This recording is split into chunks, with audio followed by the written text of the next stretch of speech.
Para mim é motivo de alegria estar aqui mais uma vez, para falar da palavra do Senhor Jesus. Sabemos que é uma responsabilidade muito grande, porque não podemos falar sobre a palavra do Senhor Jesus sem que vivemos essa palavra. Temos que pregar aquilo que nós vivemos e temos que viver aquilo também que nós pregamos. E eu convido a igreja a abrir as suas Bíblias em Gênesis 39.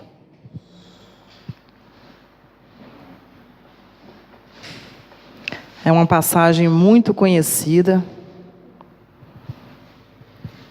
Gênesis 39, do versículo 1 ao 5.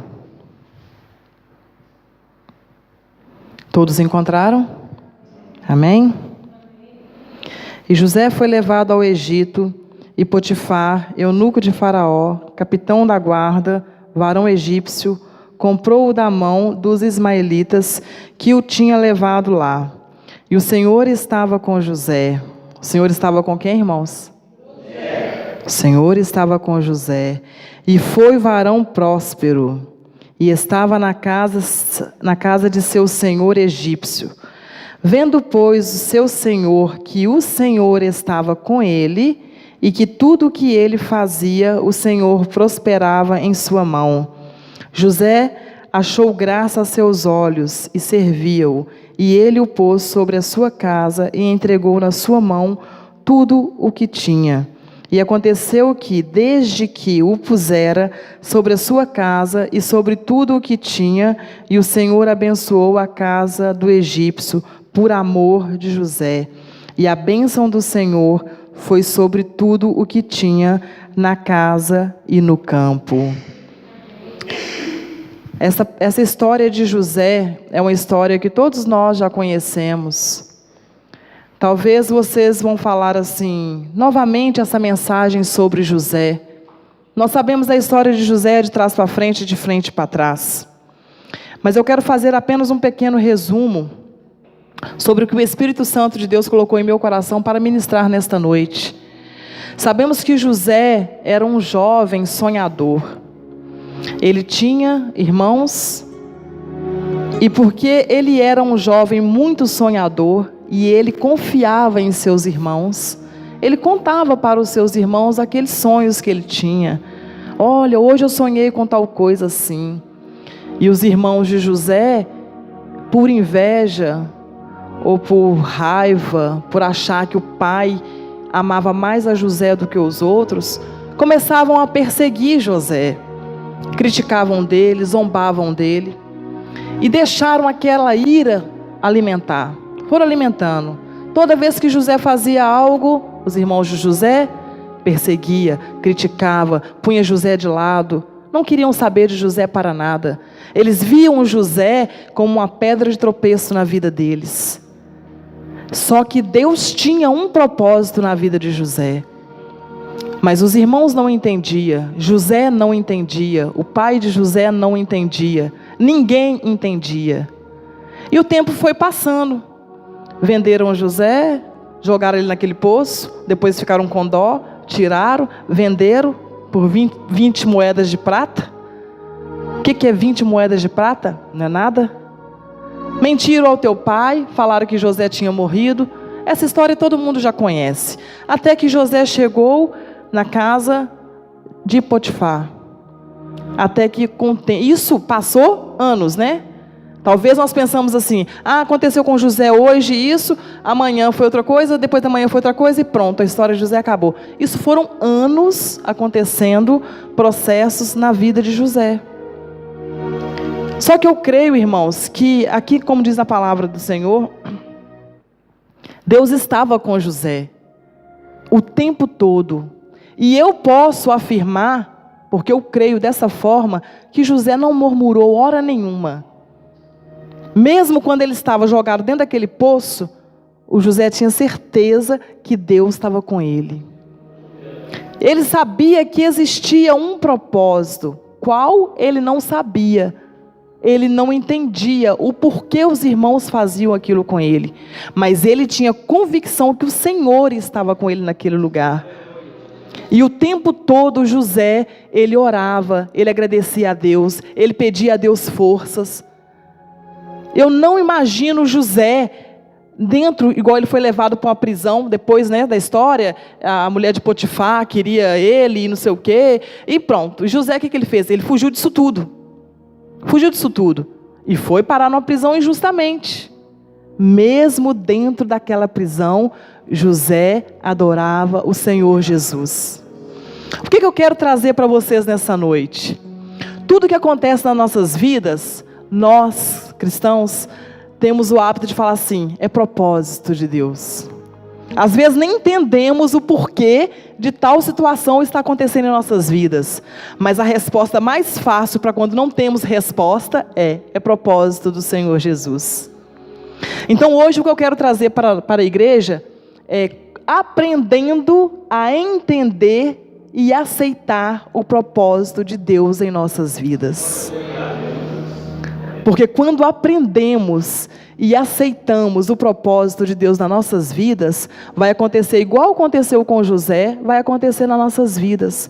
A promessa que Deus tinha para a vida de José, ela se cumpriu. Por quê? Porque José soube esperar e ele não murmurou naquele tempo que ele passou e que ele acreditava que era o quê? Um propósito de Deus. Mas qual o propósito? José não sabia que ele ia ser governador.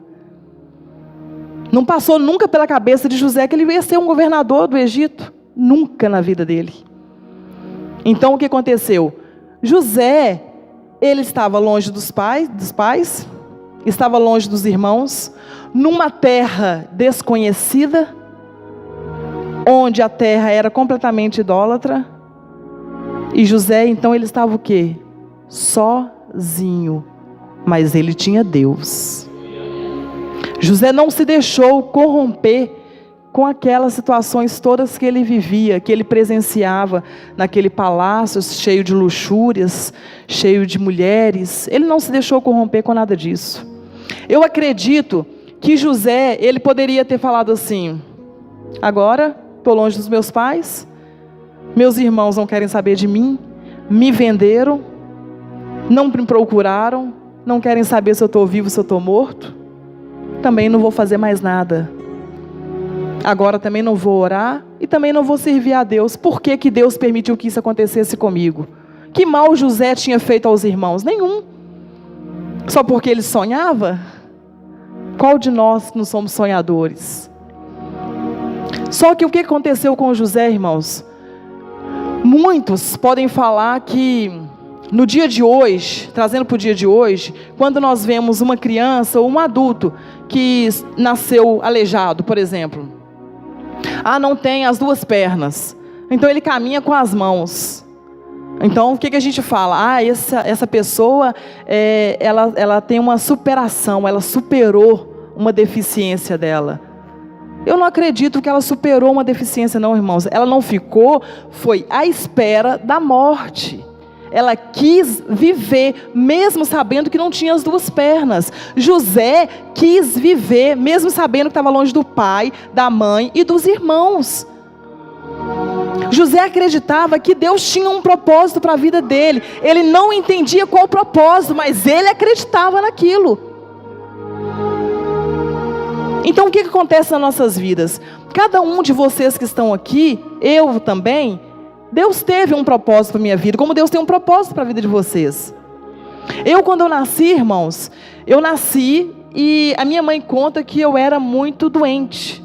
A minha casa era o hospital. Eu visitava a casa dos meus pais de vez em quando. O meu pai não deixava minha mãe trabalhar porque minha mãe tinha que cuidar das crianças. Era eu e meu irmão com a diferença pouca de idade. Eu doente, mais tempo no hospital do que em casa. Mais desenganada do que viva, mais morta do que viva. Chegou um ponto, com 3 para 4 anos, os médicos chamaram minha mãe e disseram para ela assim: olha, pode levar para casa, ela vai morrer em casa, já não tem mais solução para tua filha. O meu pai trabalhava a 4 horas de viagem da cidade onde a gente morava, que era Belo Horizonte. Ele trabalhava em Itabira, era longe. E a minha mãe naquele momento me agarrou pelos braços, ela me conta, que ela falou assim, não, Senhor, eu não aceito. Tem um propósito para a vida da minha filha, senão o Senhor não tinha me dado. A minha mãe acreditava que Deus tinha um propósito para mim. Os médicos disseram que não, que era o meu fim. E sabe o que aconteceu, irmãos? Minha mãe me agarrou, me tirou do hospital, pegou um ônibus e foi até a cidade ter com meu pai. E chegou naquela cidade, ela me entregou nos braços do meu pai e disse para ele, agora você ora e seja feita a vontade de Deus. Porque os médicos disseram que era para ela morrer em casa. E se é para ela morrer, que ela morra perto de nós dois. Mas o meu pai naquele momento, irmãos, ele orou e ele repreendeu o espírito da morte. Aí eu pergunto para vocês, o porquê que eu era tão doente? Não sei. Aí eu vou dizer, tinha um propósito. Quando não temos a resposta, tem um propósito. O inimigo já sabia, irmãos, que um dia eu estaria aqui em cima deste altar, pregando a palavra do Senhor. O inimigo já sabia que você estaria aqui hoje para ouvir eu falar da palavra do Senhor. Mas o tempo foi passando. Assim foi com José. Os irmãos de José não sabiam se ele tinha morrido, se não tinha. Como aquele médico que me desenganou, não sabe se eu vivi ou se eu morri. Não sabe. Mas Deus sabe. E com José foi igual. Deus sabia como que José estava. Deus estava guardando José. Deus guardou a minha vida. E o tempo foi passando. Igual o tempo passou para a vida de José, o tempo também foi passando na minha vida. Eu cresci, virei um adolescente, tive sonhos, tive frustrações. Algumas vezes eu obedeci a Deus, outras vezes eu desobedeci a Deus. E aí quando eu desobedeci a Deus e as coisas davam errado, o que eu falava? Tem um propósito nisso. Não, irmãos. Quando nós desobedecemos a Deus, é escolha nossa. O propósito de Deus só é na nossa vida como somos obedientes à palavra dEle. Foi por isso que Deus nos deu o livre-arbítrio. A partir do momento que nós tomamos a decisão de não obedecer a palavra do Senhor, Deus não tem compromisso conosco mais. Porque Ele é fiel para cumprir aquilo que Ele prometeu a partir do momento que nós nos dispusemos a obedecê-lo. Agora, se eu quero andar por caminhos tortuosos, eu quero exigir de Deus que Ele cumpra a promessa na minha vida? Como? Como que Deus pode cumprir uma promessa de eu ser uma levita ou uma pregadora, se eu quero estar no mundo? Verdade. E o tempo foi passando. O tempo foi passando para mim. O tempo foi passando para José. E José, sabe o que ele fez, irmãos? Tudo que ele punha as mãos dele, o Senhor abençoava. Eu acredito que José, ele tinha uma autoridade tão grande, vinda de Deus.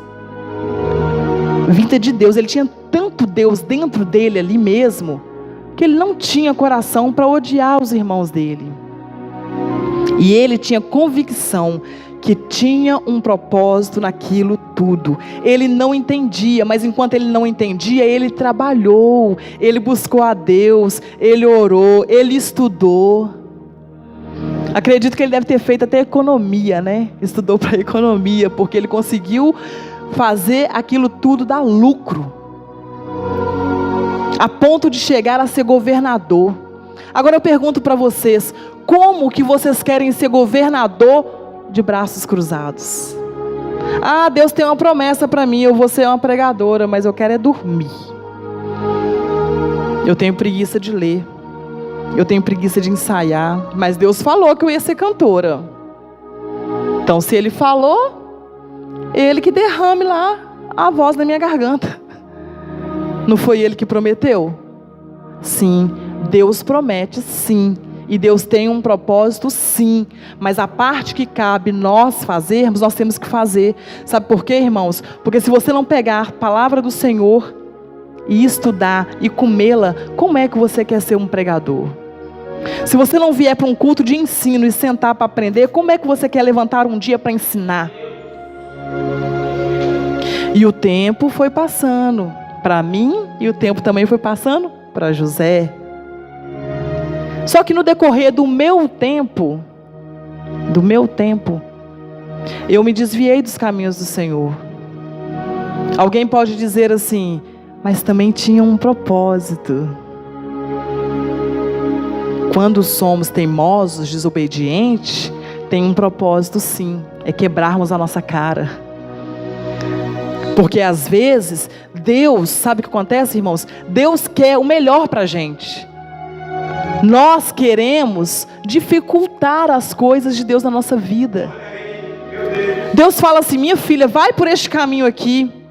E eu viro para Deus e falo: por que eu não posso dar a volta para esse lado de cá, Senhor? Eu não vou chegar ali também? Só que Deus está vendo todas as coisas. Ele sabe que se eu passar por aqui, eu posso encontrar com algo que não vai fazer eu chegar aqui. Então Deus fala: vem por aqui, minha filha. Eu falo: ah, Senhor, não, coisa chata, não vou não. E aí, as coisas não acontecem como Deus prometeu. E aí eu tenho a coragem de falar: mas e Senhor, e a promessa? Aí vem o meu irmão, porque normalmente levanta sempre um enviado para falar assim: então, e a promessa que Deus tem na sua vida, não vai cumprir? Não. Deus não te prometeu que você ia atravessar o outro lado do oceano? Então cadê? Aí você fala para ele assim: tem um propósito de Deus. Que propósito, irmãos? Vamos colocar na posição. Sabe por quê? Porque Deus, Ele tem sim promessa para a minha vida, promessa para a tua vida. Só que o propósito que Deus quer para nossas vidas nessa noite é que nós coloquemos na posição que Ele quer. Vamos parar de brincar, de ser crentes. Sabe o que nós estamos precisando, irmãos? É parar de olhar para o irmão: mas o irmão não quer orar. Não quer, gente, amém, eu quero orar. Mas o irmão não quer pregar, não quer nem dar uma palavra, amém, eu quero dar uma palavra. Mas a irmã sabe que nós estamos sem levitas e não quer vir louvar, amém. Quer que eu louve 10 louvores? Eu vou louvar 10 louvores. O que Deus quer das nossas vidas, irmãos, é compromisso com Ele. É com Ele o compromisso que Deus quer nas nossas vidas. E o propósito, quando Deus, a gente passa por um tempo onde que parece que Deus não olha para a gente. Parece que Deus não está nos vendo. O mar está agitado, as ondas levantaram, e você está ali até bebendo água, afogando. E cadê Deus? Nessa hora, irmão, sabe o que está acontecendo? Deus, Ele está vendo sim, mas Ele quer que nós chegamos mais perto dEle. Deus, se Ele quiser, irmãos, eu acredito no Deus que nós servimos. Se Ele quiser, Ele faz um mendigo dormir e acordar um pregador. Eu acredito nesse Deus. Eu acredito no Deus que faz uma pessoa que nem consegue conversar, no outro dia ser uma cantora. Eu acredito nesse Deus. Só que Deus sabe, irmãos, e conhece os nossos corações. Precisa da gente, nós estamos aqui. Precisa ir para ali, nós estamos ali. Tem uma festividade na igreja. Eu não conseguia muitas das vezes estar nas festividades por causa do meu trabalho, mas eu chegava sempre no final, sabe para quê? Para lavar a louça. Porque eu queria participar, eu queria dar algo para Deus. A única forma que eu podia dar era daquela forma. Senhor, o Senhor sabe que o nosso coração está na obra. Por que, Senhor, está acontecendo tal coisa com a minha vida? Hoje eu entendo. Realmente tinha um propósito. Mas qual que era o propósito? É eu estar aqui hoje passando para vocês que essa dificuldade que vocês estão enfrentando vai passar sim. Você não vai morrer e nem vai desistir no meio da tua caminhada, porque comigo também foi assim. E olha onde nós estamos hoje, para a honra e glória do Senhor. Chegou um certo ponto na minha vida, irmãos, quando eu estava no ministério de louvor, eu queria muito cantar, eu queria muito ministrar. E eu falava: Senhor, eu quero tanto te adorar, por que não me deixam fazer isso? E eu entrei para o ministério de louvor, e quando começavam os ensaios, eu ouvia assim: olha, tem alguém desafinando. Tem alguém desafinando. E um cutucava o outro e olhava para mim. Eu falava: Senhor, de novo eu vou passar por isso? Por que não me deixam, Senhor? Aí no final do ensaio, uma irmã chegou para mim e falou comigo assim: ai, Mara, sabe, o meu marido, ele fala que eu canto muito feio. Sabe, o meu marido não gosta da minha voz. O meu marido faz isso e faz aquilo outro. O meu marido, nananana. E eu fui entendendo aquilo que ela queria me dizer assim, né? Você também canta feio. Eu estou te avisando que você canta feio, né? Não desiste não. Aquela coisa de passar a mãozinha na cabeça, não desiste não. Mas você canta muito feio. E eu falei para ela naquele momento assim, falei: olha, minha irmã, é uma pena que o teu esposo não te apoia. Mas eu vou te falar uma coisa. Podem falar que eu canto mal, podem falar que eu estou desafinada, mas uma coisa eu vou te falar: eu estou adorando a Deus. Quem não quiser me ouvir, é que tape os ouvidos. Eu acho que aquela pessoa pensou que eu ia sair, né, irmãos? Eu vou desistir do meu chamado. Acho que eu nem tenho chamado nenhum, não. Tem chamado para quê? Chamado para ser chacota dos outros? Mas eu não desisti, irmãos. Eu falei: não, Senhor, eu tenho um desejo, eu sei que o Senhor tem um propósito nisso na minha vida, e não vai ser ninguém que vai derrubar. Os meus irmãos não vão me atirar no poço, e mesmo que se me atirar, o Senhor vai estar comigo, e eu tenho certeza que eu vou sair de lá. E o tempo foi passando, foi passando, e eu: irmão, deixa eu ministrar essa música. O irmão: não pode não, Mara, porque tem que ser outra pessoa. Não, Mara, não pode não. Nunca Mara podia ministrar nada. E teve um dia que eu fiquei muito angustiada com aquilo e fui para casa chorando, porque eu não entendia o porquê de tanta perseguição. Eu não entendia o porquê que eu não podia nada. E aí eu falava assim, falei com meu esposo, eu falei assim: olha, eu estou muito triste, porque eu não sei o porquê que não me deixam. Será que eu canto tão mal assim? E o meu esposo, coitado, ele falou comigo assim: não, você não canta mal, você tem uma voz diferente. Não é mal, é uma voz diferente. E eu falei: Senhor Jesus, até meu esposo acha que eu canto mal. O que eu vou fazer, Senhor? Mas o importante é que a chama ardia aqui dentro de mim. E eu falava: Senhor, eu não vou desistir. Podem querer que eu desista, mas eu não vou desistir. Teve uma festividade na nossa igreja, e acho que eram 24 horas de louvor. E eu, na altura, estava trabalhando, eu não ia participar dessa festividade, porque ninguém nem me dava oportunidade. Eu ia fazer o que lá? Eu não vou participar não. Vou trabalhar que eu ganho mais com isso. E não vou participar. Naquela semana, eu estava muito triste com essa situação toda, de não me deixarem, não me darem oportunidade. Deus usou uma pessoa para falar comigo. Que Deus estava sondando meu coração naquela semana, que Ele sabia o quanto que eu estava triste, mas que Deus, se fosse preciso, Deus ia arrancar alguém, para que pudessem me colocar, para provar que Ele era Deus na minha vida, e que muitos, todas as vezes que eu dava o meu nome lá para louvar, muitos tiravam o meu nome. E Deus falou para mim assim: mas eu coloco o teu nome. Podem tirar, mas eu coloco o teu nome. Amém. Faltava 2 dias ou 3 dias para a festividade.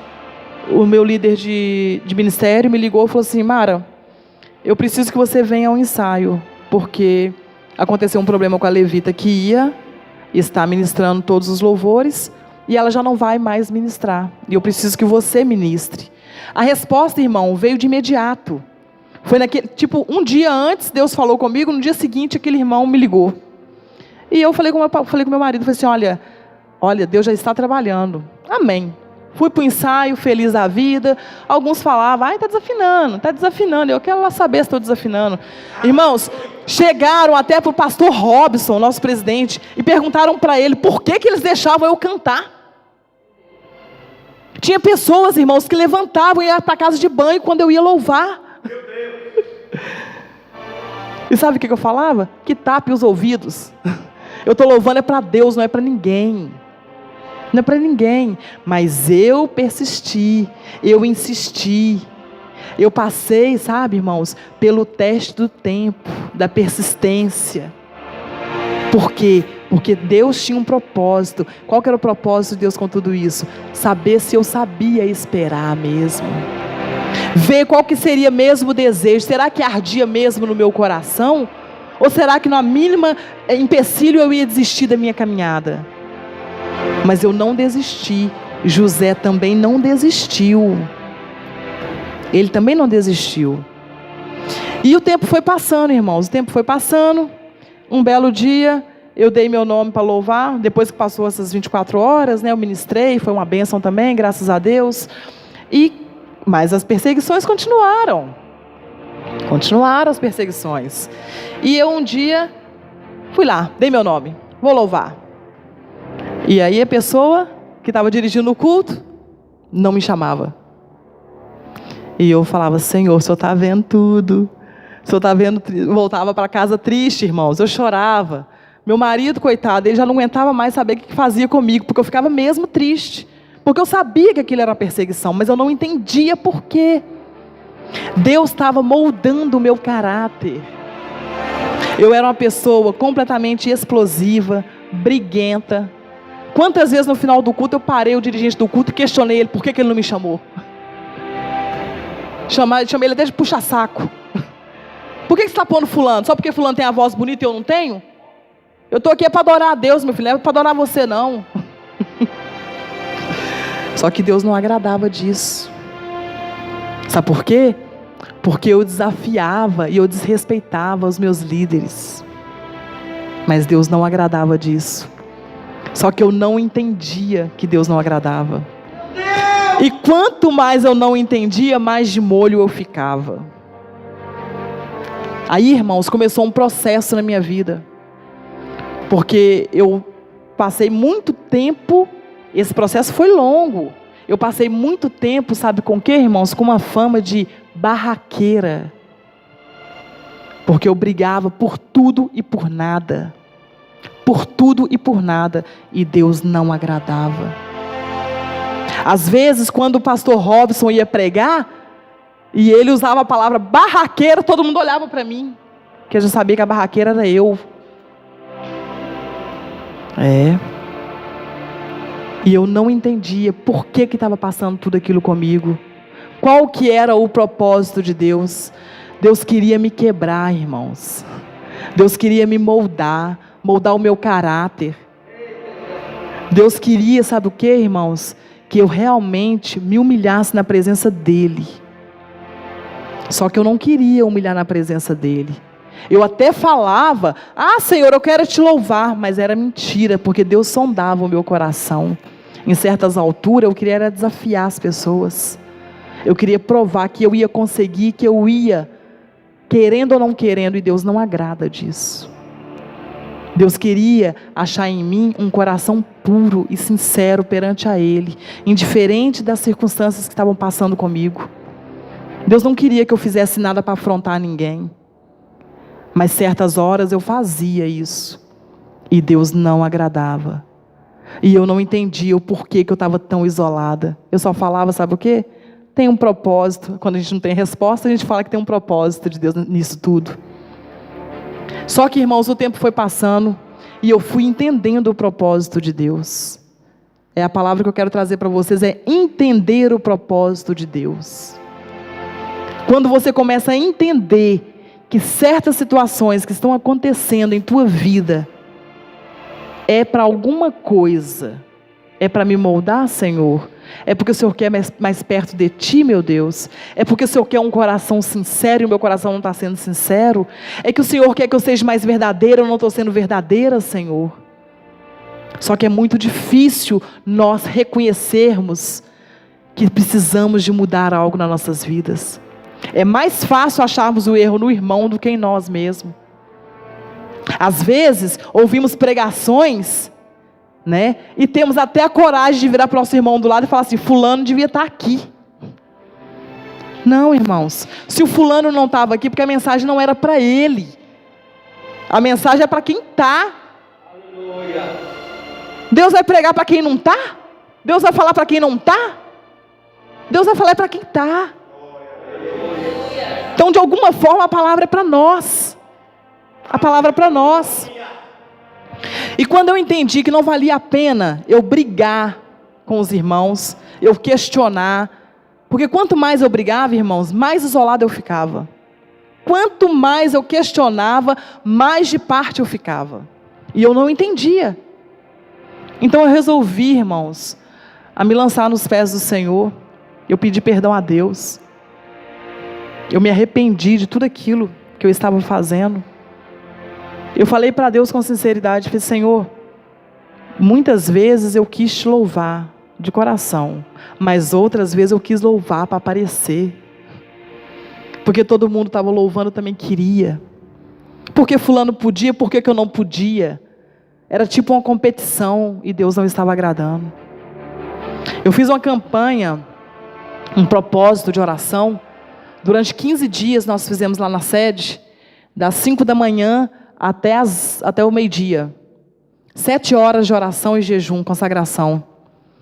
E foi nesse período desses 15 dias, foi quando eu obtive a minha resposta do que Deus ia fazer na minha vida, do que verdadeiramente Deus queria para mim. Era o meu nariz no pó, e eu estava com o nariz no teto, e Deus não agrada. Irmãos, vocês acham que foi fácil reconhecer tudo isso? Não, não foi. Quantas vezes eu passei vergonha no meu esposo? Quantas vezes eu passei vergonha no meu esposo? Porque eu não queria saber perto de quem que estava, de quem não estava. Eu não queria saber quem era líder, quem não era. Quantas vezes? E Deus não agradava. E eu não entendia o propósito de Deus. Eu só achava que eu estava no propósito. Deus tem um propósito para tudo isso, até para minhas brigas. Tem não, irmãos. Tem não, as coisas é fácil. Deus quer de nós, sabe o quê? Que nós dobramos nossos joelhos e falamos com Ele aquilo que nós queremos. É só isso que Ele quer. Deus não quer a gente, sabe, irmãos, com contendas dentro da igreja. Deus não quer a gente, sabe com o quê? Com disse-me disse dentro da igreja. A nossa conversa tem que ser somente com Deus. Quando eu parei de questionar com um, com outro, e fui para os pés daquele que podia me ouvir e me atender, a minha vida mudou, a minha história mudou. Eu acredito, irmãos, que José não sofreu tanto, sabe por quê? Porque José tinha convicção, ele não desviou dos caminhos do Senhor, ele sabia que Deus era com ele o tempo todo. Eu fui diferente, eu sofri, porque eu quis resolver com as minhas mãos. José teve a oportunidade de resolver com as mãos dele, quando teve de frente os irmãos, quando ele já era governador, e nem assim José fez. Agora eu pergunto, imagina um de nós, se a gente pega alguém que nos fez mal, e aí nós temos a oportunidade de pisar, será que nós vamos pisar ou será que nós vamos dar as mãos? E aí? Mas uma coisa é certa, o que nós precisamos fazer é aprender e entender o que Deus tem para as nossas vidas. O último processo que eu passei antes de virmos tomar conta de uma igreja, pastorearmos uma igreja, foi dentro do meu trabalho. Eu sofri tanto, irmão, tantas perseguições, mas tantas perseguições, mas eu sabia o porquê. Então eu não questionei, eu não briguei com ninguém, eu não afrontei ninguém. Aconteceu uma situação comigo no meu trabalho, irmãos, que a minha colega de trabalho falou que eu tinha agredido ela. Eu não tinha como provar que eu não tinha agredido, era a palavra dela contra a minha. Ela estava sentada na minha cadeira tinha rodas, e eu precisava de sentar para trabalhar, e eu pedi a ela. Ela gritou no meio do estabelecimento que eu tinha agredido ela. E eu falei para Deus, Senhor, eu não fiz isso, mas eu não tinha como provar. Não tinha como provar. No final do expediente, a minha patroa chamou eu e ela, e disse para mim umas palavras muito duras. Ela disse para mim que estava parecendo um jardim de infância aquilo. E eu falava para ela assim, olha, eu não tenho como provar, eu não fiz isso. Eu virei para minha colega e falei com ela assim, você está sendo má, mas eu vou orar, e eu vou pedir a Deus para mostrar a verdade, porque eu não consigo provar, mas o Deus que eu sirvo consegue. E ela debochou de mim, e a minha patroa acreditou nela, e eu fui para casa triste com aquela situação. Falei: Senhor, eu não agredi essa mulher. E ela contava para toda a gente, todas as pessoas que entravam dentro do salão, ela contava: ah, sabe fulana? Fazia assim, me agrediu. Sabe o que ela falou? Que eu sou má. E eu, irmãos, caladinha, feito uma ovelha, muda. E eu falava para Deus assim: eu sei quem peleja por mim. Eu sei quem peleja por mim. Irmãos, passou uma semana. Essa mulher entrou dentro do salão, chorando. Ela tremia e chorava. Chegou na minha mesa, eu já estava trabalhando, eram as 8h pouca da manhã. Ela chegou perto de mim e falou assim: Mara, eu preciso falar contigo. Você pode falar comigo? Eu: sim, posso falar contigo sim. Mas eu só falo contigo na frente da nossa patroa. Falei com ela, porque eu não sabia o que vinha dali. Eu precisava de ter uma testemunha, né? Só falo perante a minha patroa. Ela: ok. Quando a patroa chegou, chamou nós duas no gabinete. E a minha colega disse assim para mim assim: Mara, eu quero te pedir perdão. Você não me agrediu. Eu inventei tudo isso. Mas por favor, peça ao seu Deus para me deixar dormir. Porque desde aquele dia, Deus fala comigo no meu ouvido: peça desculpa para minha filha. Porque ela não te agrediu. E você levantou falso contra a vida dela. Enquanto você não pedir perdão, você não dorme. E ela disse: eu tenho uma semana que eu não durmo, porque a voz não deixa eu dormir. E naquele momento, sabe o que eu fiz, irmãos? Eu dei um sorriso de alegria. Eu abracei a minha colega e disse para ela: você está perdoada desde aquele dia, porque eu sabia que eu não tinha feito nada. E a minha patroa também me pediu desculpa, porque também tinha acreditado nela. Então, irmãos, quem luta por nós é Deus. Nós não precisamos de questionar, nós não precisamos de tentar justificar o tempo todo: eu não fiz isso. Não precisa. Deus peleja por nós. O propósito que nós temos que aprender hoje é entender o porquê daquele propósito. Não é porque o irmão precisa ver, não. O propósito da nossa vida, na minha vida, era para mim aprender. O propósito da tua vida é para você aprender. Não é para eu ver que você passou naquele propósito, não, naquela tempestade, não. Deus não está preocupado que o irmão tem que ver, outro não tem que ver. Deus está preocupado é que nós temos que aprender a viver na dependência dEle. E quando que o Senhor Jesus, Ele permanece conosco, e aonde nós colocarmos as nossas mãos, vai prosperar sim. Podem falar que não, mas vai prosperar sim, porque o Senhor vai estar conosco sim. E é esta palavra que eu quero deixar para os irmãos nessa noite. Vamos entender o propósito de Deus nas nossas vidas. Assim como José foi governador do Egito, você também pode ser o governador aqui de Portugal. Você pode ser o ministro do céu aqui na terra. Não deixe ninguém matar os teus sonhos. Não deixe ninguém te jogar num poço. Não deixe ninguém falar que você não pode. Você pode todas as coisas naquele que te fortalece. E assim eu agradeço a minha oportunidade, chamando o pastor Carlos Rodrigues para continuar em nome de Jesus.